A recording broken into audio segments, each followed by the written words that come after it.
Hello student, आज मैं इस वीडियो में आप लोगों को क्लास 10th का एक्सरसाइज 6.2 का क्वेश्चन नंबर 6, 7 एंड 8 का सॉल्यूशन देने जा रहा हूं। आप वीडियो शुरू से लास्ट तक देखें और क्वेश्चन कैसे करते हैं उसको समझें।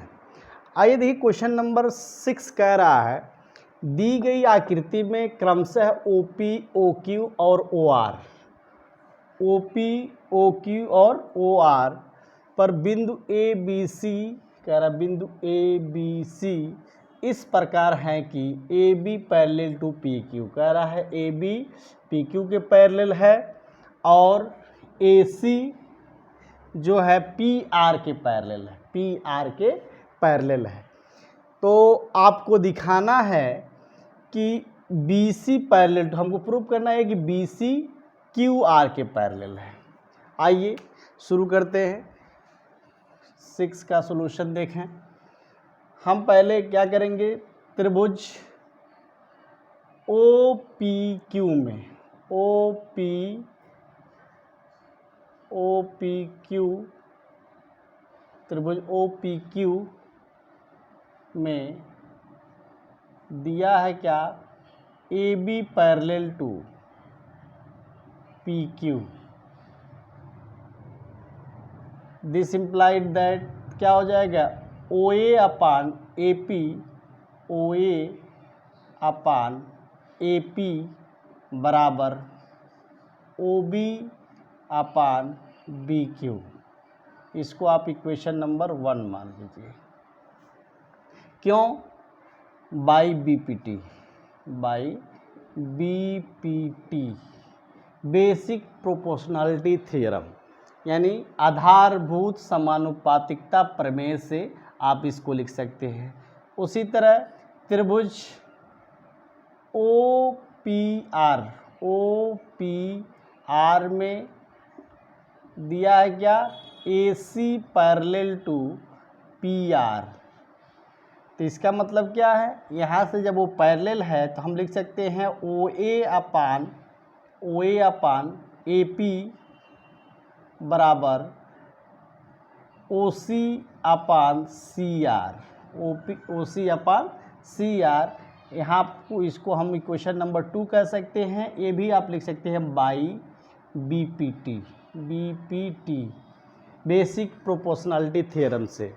अब देखिए, जो समीकरण 1 और 2 है, दोनों के लेफ्ट इक्वल है तो राइट भी इक्वल होंगे। तो हम लिखेंगे समीकरण 1 तथा 2 से क्या मिल जाएगा आपको, OB अपान BQ बराबर OC अपान CR। यहाँ पे आ रहा है OB अपान BQ अपान OC अपान CR।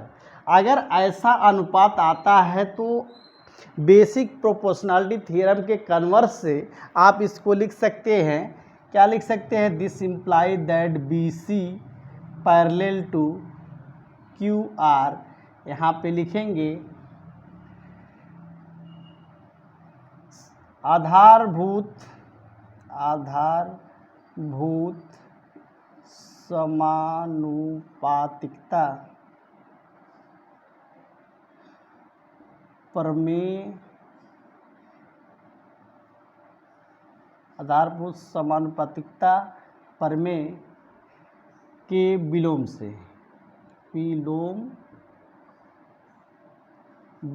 से आप इसको लिख सकते हैं। यानी यही प्रूफ करना था, BC पैरेलल टू QR, ये प्रूफ हो गया। आइए इसके बाद ये क्वेश्चन नंबर 7 को देखते हैं। क्वेश्चन नंबर 7 में देखिए, कह रहा है प्रमेय 6.1 का प्रयोग करते हुए सिद्ध कीजिए कि एक त्रिभुज की एक भुजा के मध्य बिंदु से होकर दूसरी भुजा के समांतर खींची गई रेखा तीसरी भुजा को समद्विभाजित करती है। तो पहले हम मान लें एक त्रिभुज ABC, हमने एक त्रिभुज मान लिया ABC और जिसका मध्य बिंदु D है। तो लिखेंगे माना त्रिभुज ए बी सी में ए बी का मध्य बिंदु डी है। इसलिए मध्य बिंदु है तो इसका मतलब दिस इम्प्लाइज दैट लिख सकते हैं ए डी बराबर डी बी। ए डी बराबर डी बी यहाँ से लिख सकते हैं this implies that A D upon D B बराबर 1। इसको इक्वेशन नंबर 1 मान लीजिए। अब रचना करेंगे। रचना क्या होगा देख लें। रचना क्या होगा कि हम डी से बी सी के पैरेलल एक रेखा हम खींचेंगे। तो लिखेंगे बिंदु डी से BC के समांतर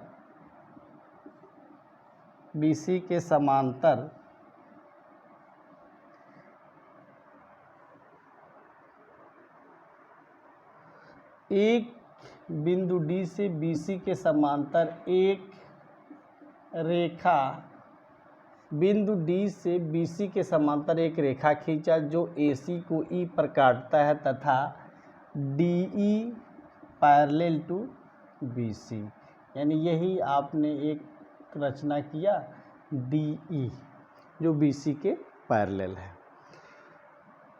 जब ये पैरेलल होगा तो आधारभूत समानुपातिकता प्रमेय से अब त्रिभुज ABC में DE पैरेलल टू BC, तो दिस इम्प्लाइज दैट लिख सकते हैं AD अपान DB बराबर AE अपान EC।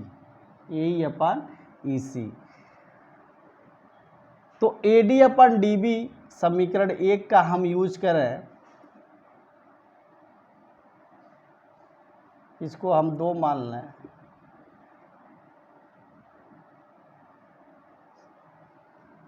समीकरण 1 तथा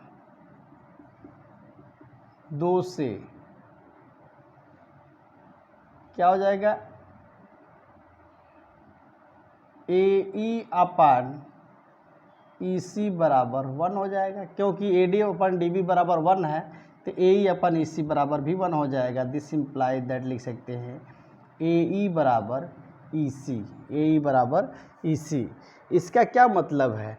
इसका मतलब है कि AE EC के बराबर है। इसका मतलब AC का बिंदु E, दिस इम्प्लाइज दैट बिंदु E जो बिंदु E है AC का मध्य बिंदु है।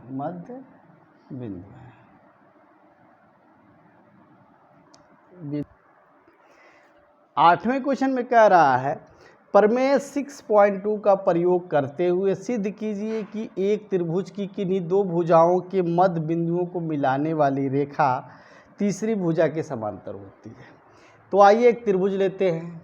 क्वेश्चन नंबर 8 का एक त्रिभुज मान लीजिए, ये भी क्या है ABC है।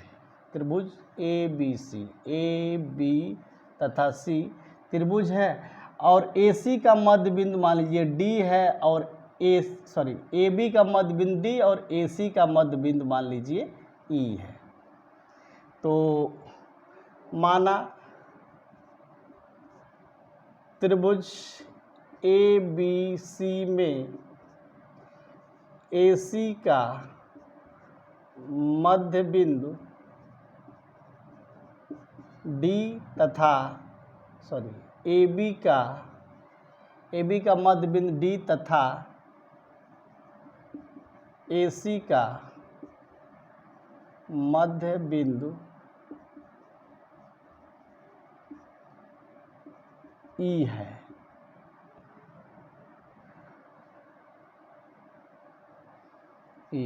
और हमको प्रूव करना है क्या,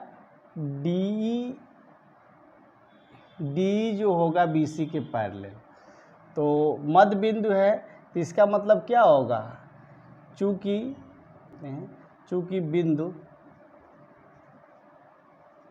डी ए बी का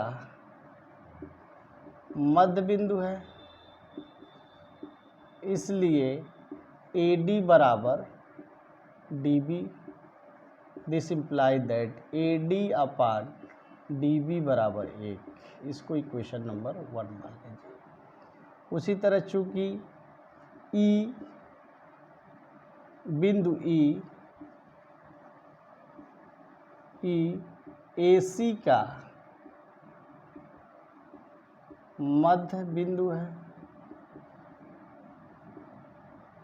इसलिए ए ई बराबर ई सी, ए ई बराबर ई सी। दिस इम्प्लाई दैट ए ई अपान ई सी बराबर 1। इसको इक्वेशन नंबर 2 कर लीजिए।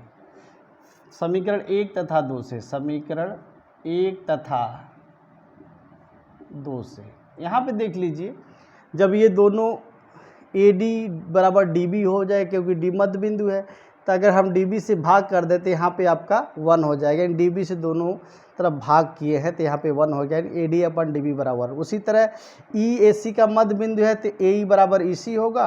अब क्या करेंगे, ई सी से भाग करने पर तो ए ई अपन ई सी बराबर 1 हो जाएगा। अब देखिए दोनों का राइट साइड इक्वल है तो लेफ्ट इक्वल होगा। समीकरण 1 तथा 2 से हम लिख सकते हैं A D upon D B बराबर ए ई अपान ई सी। अगर ऐसा किसी त्रिभुज में होता है तो आधारभूत समानुपातिकता प्रमेय के विलोम से हम लिख सकते हैं D parallel to B C. This imply that D E parallel to B C. क्यों, यहाँ पे लिखेंगे आधारभूत समानुपातिकता प्रमेय के विलोम से